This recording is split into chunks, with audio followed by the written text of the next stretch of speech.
እንግዲህ ትንሽ ራሴን አረጋግቼ ለመምጣት ሞከርኩኝ። አማራ ላይ እየተደረገ ያለው ይህን ያህል በደል ነው። እንግዲህ በፎቶ እየታየ ነው። የትናንትናው የበዓልም ሲገርመን ዛሬም እንግዲህ ሌላ ተመሳሳይ ግፍ ተፈጽሞባት እንደገደሏት በፎቶ በቪዲዮ ወጣልና እጅግ በጣም ልብ ይሰብራል። ይህን እያየ ከብልጽግና ጋር ገጥመ ያለ ምን እንደምላችሁ ባላቅም ከምሬ ነው ብላችሁ ያመመኝ በጣም ያመመኝ። የበዓለምን ሳይወጣልን ህመማችን ቁስላችን ተቀምጦ ሌላ ህመም ሌላ ቁስል ሲጨምሩ ሲጨመር እንግዲህ ለዚህ አድማ በታኝና ሚሊሻ አማራ ክልል ላይ የሚማረክ መከላከያ እጅግ በጣም የሚዘገንን እኔ እንጃ ሲናገሩ የሚናገሩት ነገርና እዚህ ጋር የሚያደርጉት ነገር እጅግ በጣም ነው የሚከብደው፣ በጣም ነው የሚያመው ማለት ነው። ስለዚህ አማራ የሆንክ በሙሉ ከዚህ በኋላ ለዚህ ትግል ለዚህ ነፃነት አብረ መሰለፍ አለብን። ብሔር ብሔረሰብ በሙሉ ማለት ነው። ወደድክም ጠላህም ደም በደም መጥራት አለበት። ወደደም ጠላም የመጥፋትና የመኖር የህልውና ትግል የፍጥነት ትግል ይጀምራል። በጥፋት ትግል ውስጥ ደም ለመምጠጥ ልቅሶ፣ መሾህ፣ ዋይታ ቦታ ያላችሁ ነፃነትን የምታከብረው በነፃነት እና በክህድህ ነው።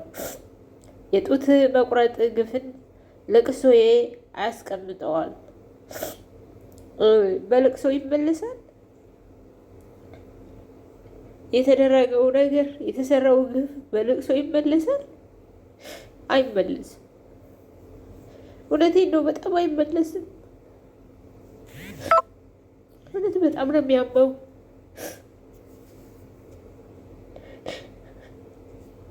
በጣም ነው የሚያመው።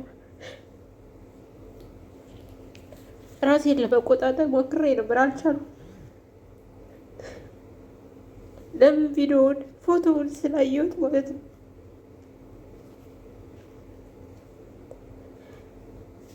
ይህ ዘግናኝ ግፍ ነው። ይህ ዘግናኝ እና ሰቅጣጭ ነው። እንግዲህ ዛሬም በኦነግ ሸኔ በአረመኔ ሰራዊት ጡት ቆራጩ የታችን የምስራቅ አማራ ቀጠና ምኒልክ እዝ ምስራቅ አማራ ኮር አንደኛ ሀዋጅኖ ክፍለ ጦር 3ኛ ሻለቃ አባል ሁዳ ስትታገል የነበረች ፋኒት ትዕግስት ወዳጄ ይመር ትባላለች። በራያ ግንባር መካከል በጩቤ በር ግንባር ተጋድሎ እያደረገች በኦነግ ሸኔ ወራሪ ሰራዊት አስክሬኗ እንዳየነው ጡቷን ቆርጠው ከላይ ባያችሁት ሁኔታ ምን ልበል አመመኝ ሁላ። ምን ልበል?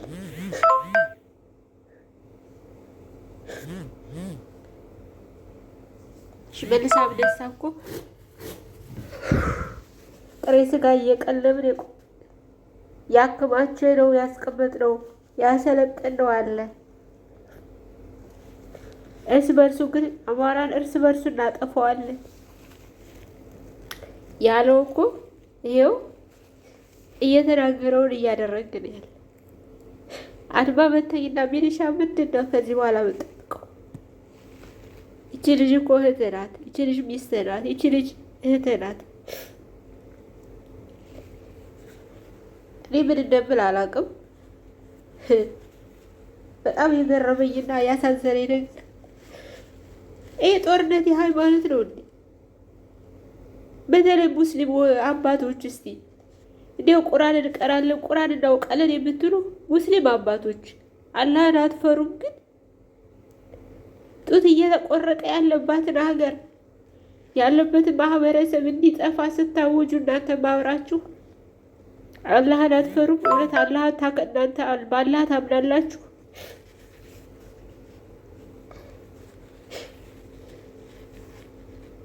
እውነት በአላህ ታምናላችሁ? እናንተ በአላህን ብታምኑ ቢሆን እኮ ይሄ ሁሉ እንዲደረግ ይሄ ሲደረግ አብይ አህመድን ለምንድን ነው ስርዓቱ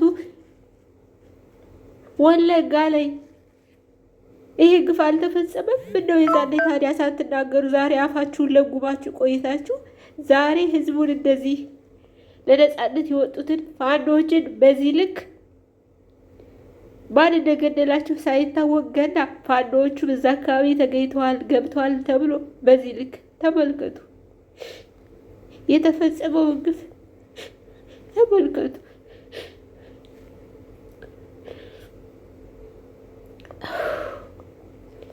አዎ አላህ ካለ በእናንተ ቤትም ይገባል። ለብልጽግና የምታሸረግዱ የሙስሊም አባታች የምትቀሩ ሸሆችም ሆኑ የክርስቲያን በተለያየ እምነት አባቶች ሆናችሁ ይሄንን ግፍ ያላወገዛችሁ ይሄንን ጭካኔ ያላወገዛችሁ ፋኖ ስለተናገለ ፋኖን እያወገዛችሁ ያላችሁ በእውነት ቤታችሁ ይግባ ነው ብላችሁ ሌላ ምንም አልላችሁም። ያ ረቢ አላህ ያስገባው ቤታችሁ፣ እግዚአብሔር ቤታችሁ ያስገባው። እንደዚህ ጡቷቸው የተቆረጠ አንዳንድ ፍሬዎች ብላቴናዎቹ ይሄ ግፍ እናንተ ቤት ገብቶ እዩት ህመሙን። ወለጋ ላይ ወላሂ ከዚህ በኋላ አማራ አልሆንም ብላ ሙስሊም ክርስቲያኑ በዶዘር ተቆፍሮ አንድ ላይ በመኪና አስከሬኑ ሲገለበጥ አላያችሁትም? ዛሬ ፋኖ ለነጻነት የወጣ ብላችሁ በዚህ ልክ እግዚአብሔር በቤታችሁ ያስገባው አላህ ይስማኝ። አላህ የአብየድ ያረብ ይግባ ቤታችሁ። አላህ ያስገባው ቤታችሁ። ሸሆች ሙሉ ቄሶች ሙሉ ለእናንተ ርህራሄ የለኝም። የአማራ ህዝብ ሲገደል ሲጨፈጨፍ ከሃይማኖት ጋር እያያያዛችሁ የተለያየ ነገር የምትናገሩ ባለጌዎች፣ አዎ ባለጌዎች ናችሁ። ሌላ ምንም አልላችሁ።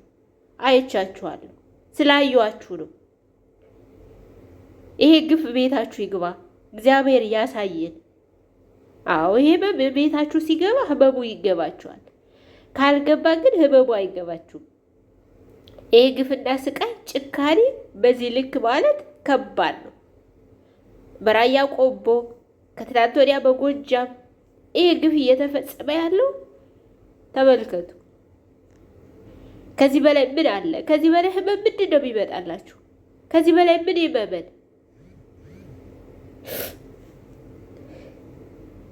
ከዚህ በላይ እንዴት ነው የሚያመን? አረ ተው ወገን፣ ተው። ታሪክ ይወቅሳችኋል። የታሪክ አሻራ ጥቁር ጠባሳ ትጣሉ። ከህመም ላይ ህመም አትጨምሩብን። እጅግ በጣም ያሳዝናል። አይ ዶንት ኖ ማለት ምን ማለት እንደምችል ምን እንደምል። ይሄ ፎቶ ሳይ ውስጤ ነው የሚላወሰው። እስቲ በፈጠሬን ጠላሁትኝ፣ ግን ያጠነክረናል። ዛሬ ላይ ቢከፋንም ውስጣችን ቢናወጥም ግን ቀን ይወጣልናል። እንደ በሻ አይቀርም ይነጋልናል። አዎ ከዚህ ፋኖዎቹ የአማራ ተወላጅ ምን ልንማር እንደምንችል ራስህ ታውቃለህ። ከዚህ በኋላ ምርኮኛ ወዘተ እናንተን ላዘዝ አልችልም። ግን ይሄው ነገም እንግዲህ በየግለሰብ ቤቱ እየገባ ይሄን ግፍ ይፈጽማል። ትናንትና የወንድ ሚስት ሲደፍር የነበረ ዛሬ ሁሉ ግፍ ሲፈጽም ያየ ነው። አሁን ትግሉ ወይ ይበራል ወይ ይኮሰኩሳል፣ ወይ ይበራል ወይ ይበራል። ከዚህ በላይ ምንም ልል አልችልም። አሞኛል። እኔ እውነት ለመናገር በጣም ውስጤን የተሰማው ውስጤን የተሰበረው። ማልቀስ አልፈልግም፣ እንደዚህ መሆን አልፈልግም። ግን ሳየው ፎቶውን ያ ረቢ እግዚአብሔር አንተ ታውቃለህ። ለሞቱት ለተሰዉት እህቶቻችን ብላቴና ታይተው ሳይጠገቡ የተሰዉ እህቶቻችን እሱ ይድረስላቸው፣ ምሕረት ይላክላቸው ነው ብሎ ሌላ ምንም አልልም።